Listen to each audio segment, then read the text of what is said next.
Permission to speak, General? My sister's military commander stood at attention, addressing me. The room fell silent. My uncle's fork hung in midair. My brother's smug grin melted off his face. And suddenly, all their cruel words came rushing back. Worthless, failure, embarrassment. But not anymore. If you've ever been underestimated by the people who were supposed to lift you up, hit that like button. Subscribe for more stories where justice isn't just poetic, it's thunderously satisfying. Now settle in, because this is personal. My name is Rachel. I'm 35 now, but this story begins 10 years ago, at the age of 25, when I was at what felt like my lowest point. Back then, my family didn't say I failed. They declared it, repeatedly, with condescending smiles, passive-aggressive remarks, and forced pity.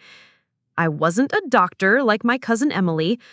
I wasn't an engineer like my brother Nate. I hadn't joined the military like my younger sister Claire. I had dropped out of college after my second year, and instead of coming back with a traditional degree, I did the unthinkable in their eyes. I tried to start my own business, a consultancy, with no safety net, no guaranteed income, and no approval. I remember the first time I mentioned my plans to my parents at the dinner table. Mom looked down into our wine like I'd said I wanted to become a street magician. Dad didn't even look up from his phone. Nate let out a single snort. And Claire, well, she had just enlisted. She was barely 19 and already had more praise from them than I'd received in my entire adult life. Consulting what exactly? Claire asked, innocently, but there was a smug edge to her tone. I said leadership development, team dynamics. I want to help small businesses grow. My uncle, the one who always wore his Yale ring like a badge of moral superiority, chuckled. So, coaching people who already have jobs, that's a business? The worst part wasn't their disbelief. It was the way they dismissed me, like I'd somehow embarrassed the entire family for dreaming too far outside the lines. At every holiday, every birthday, every barbecue, they'd ask how my little project was going. The jokes weren't subtle. Do you accept food stamps at your firm yet? Nate would ask, laughing with a mouthful of ribs. Once, Claire sent me a photo of her standing at attention in uniform with the caption, "Real women serve." I didn't respond, but I remembered. Starting a business is hard. Starting one when your own family thinks you're a walking joke? That's excruciating. I worked 70-hour weeks, often crashing on my couch with ramen noodles and a dream. I freelanced during the day to make rent, networked like crazy at night, and built my website from scratch. I'd take calls from clients in my closet just to muffle the sound of my upstairs neighbor's yapping dog. And yet, I kept going. Because deep down, I wasn't just trying to succeed. I was trying to matter. To prove that I wasn't the failure they claimed I was. That I had something to offer. That I was enough. And in those lonely years, I clung to one thing. The hope that one day they'd see me differently. It was Thanksgiving, 4 years into my business. I had just landed my first major contract with a mid-sized tech firm. They'd signed a year-long leadership development package. My revenue had finally surpassed my rent. For the first time, I could breathe. I was proud. So, like a fool, I thought maybe, just maybe, this year would be different. I walked into the family gathering wearing my best blazer. I even printed a mock-up brochure for my consulting firm to hand out. Big mistake. Dinner was turkey and slow death by humiliation. My cousin Emily casually mentioned her residency. Nate announced a promotion. Claire had just been deployed overseas and was hailed like a returning war hero, despite only being home on a short leave. Then came my turn. "So," Uncle Yale Ring said, "how's the self-help hotline going?" Everyone laughed. I smiled, tightly. Actually, I just signed a 6-figure contract with a... But he cut me off. That's adorable. I love that you're still pretending. I froze. Pretending? I looked to my parents. Nothing. Not even a defense. Mom picked at the stuffing. Dad was on his second glass of wine. Then Nate said it. Look, Wretch, we love you, but it's time to grow up. You don't need to keep chasing fantasies just to compete with Claire. And just like that, the room went silent. Even Clara looked uncomfortable. But I didn't say a word. I just stood, folded my napkin, and walked out. That was the last Thanksgiving I ever attended. Until the one that changed everything. Over the next 6 years, I built something real. My consultancy exploded, slowly, then all at once. One client referred me to another. I began speaking at conferences. I landed Fortune 500 contracts. Eventually, I expanded into leadership training for federal and military organizations. Yes, military. I had a quiet moment of satisfaction the first time I walked into a naval base to run a seminar on organizational effectiveness. It was Claire's world, and now I was being paid handsomely to advise it. My team grew, my bank account grew, and slowly I stopped craving their approval. But then came the invitation. A generic family group text. Thanksgiving. Everyone was going to be there, including Claire, who was now a first lieutenant in the Air Force. She was bringing someone special, the text said. Her boss. I almost deleted it. But something in me paused. Not out of revenge. Not yet. I just wanted to see them, from the other side of the table, as someone whole. I RSVP'd, yes.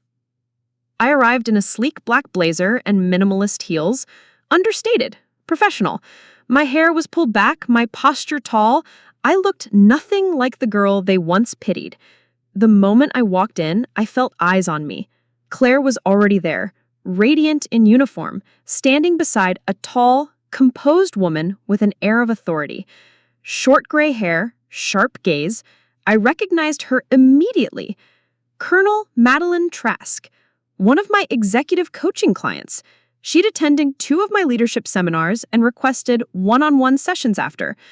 We'd worked together for 6 months before she deployed again. She was respected, decorated, fierce, and she smiled the moment she saw me.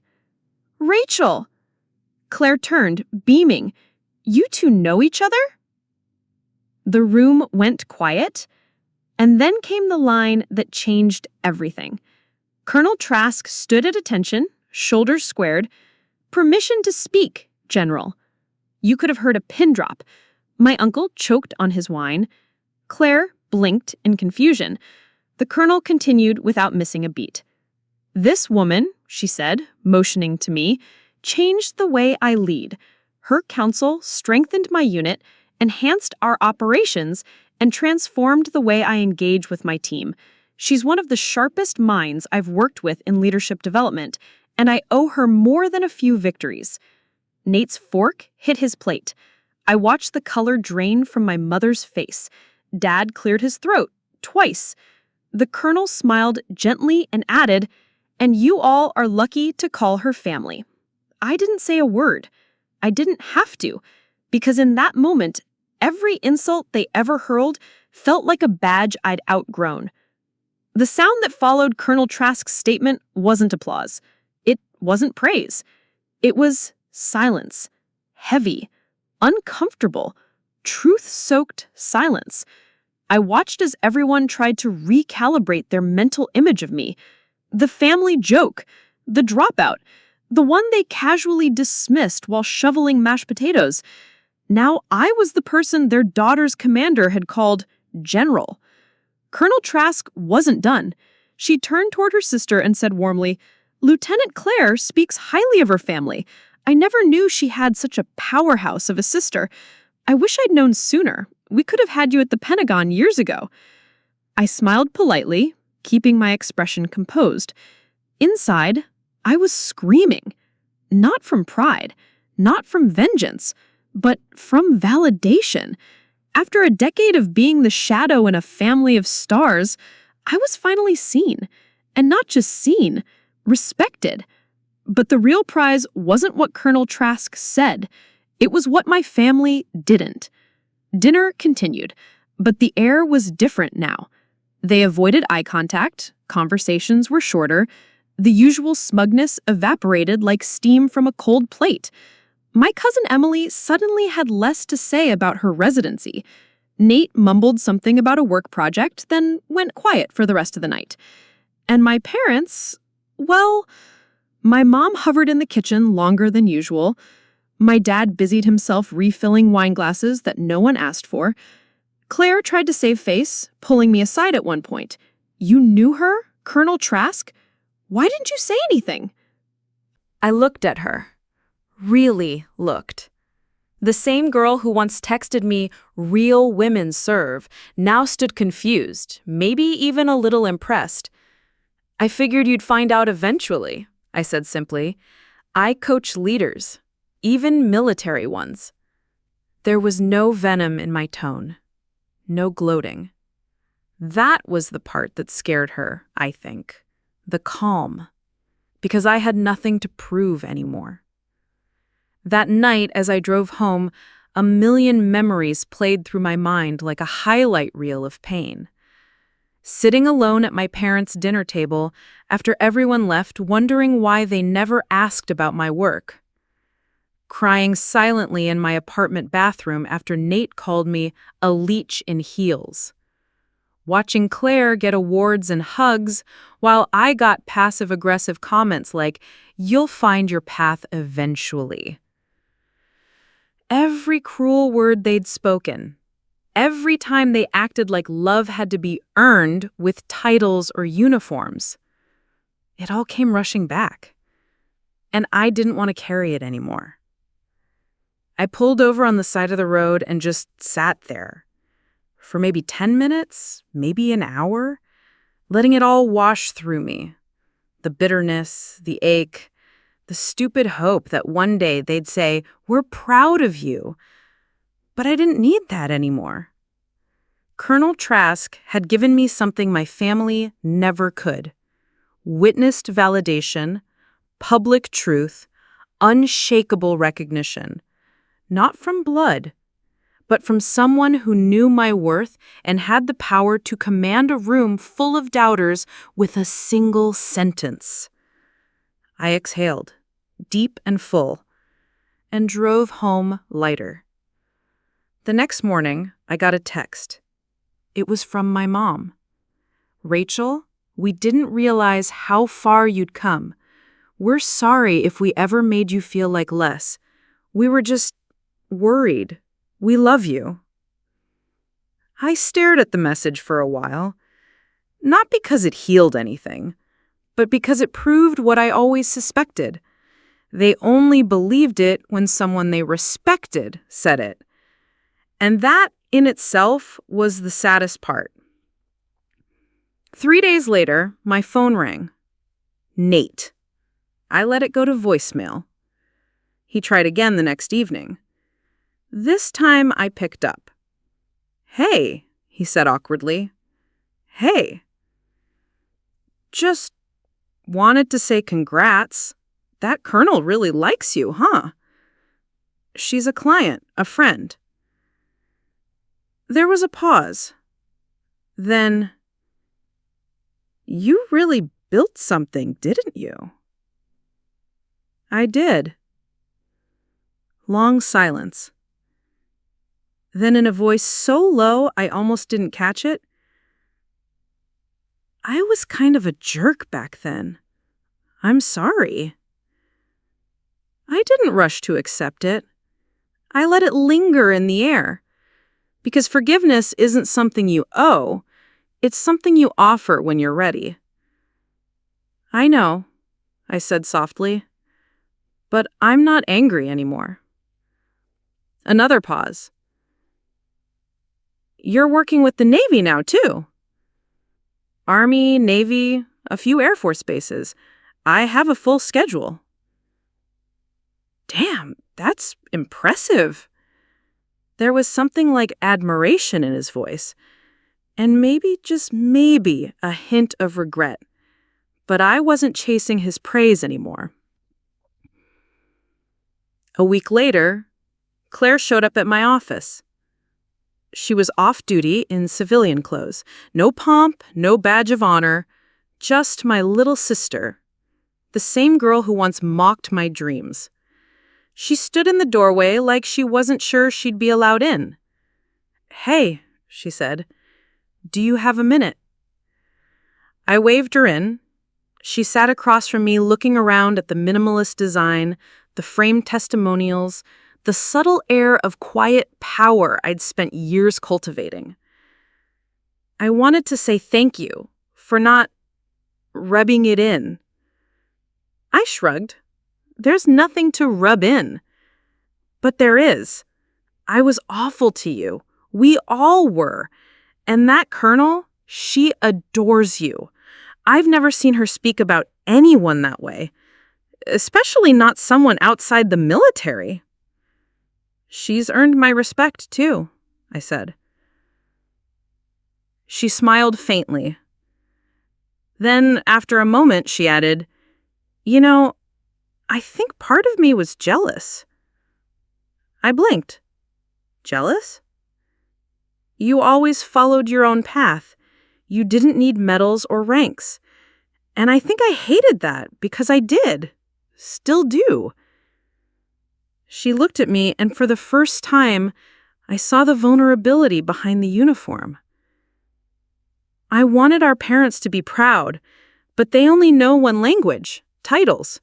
Yours didn't fit their dictionary. I nodded slowly. And then she said something I'll never forget. "But the people who matter, they speak your language fluently."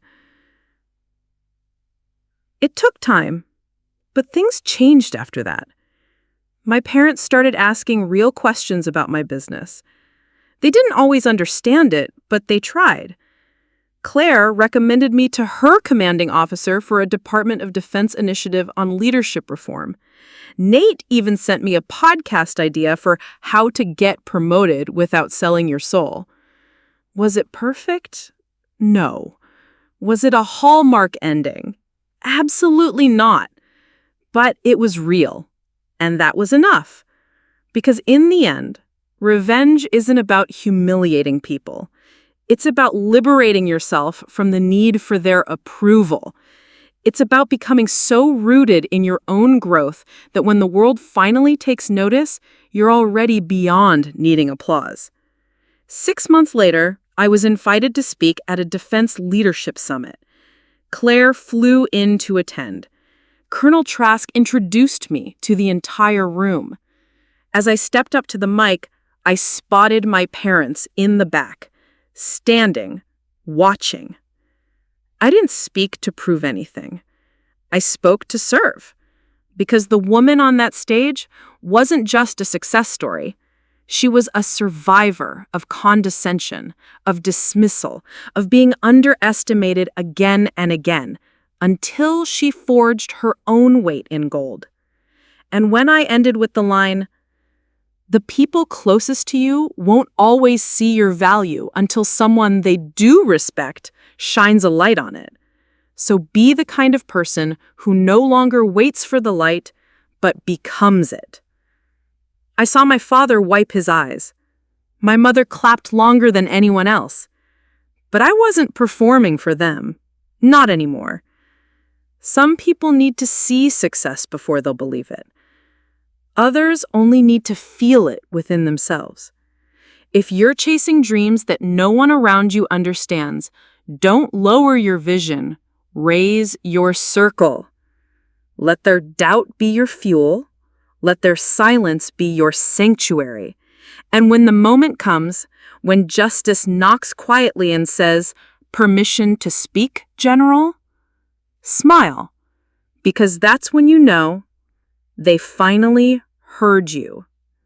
Revenge doesn't always come in fire and fury. Sometimes it walks in wearing a blazer, says everything without raising its voice, and leaves people wondering how they ever doubted you. If this story hit home, don't forget to subscribe for more powerful tales of poetic justice. Like the video and drop a comment below. What's the most satisfying revenge you've ever witnessed or dreamed of? Until next time, remember, sometimes the best revenge is simply becoming undeniable.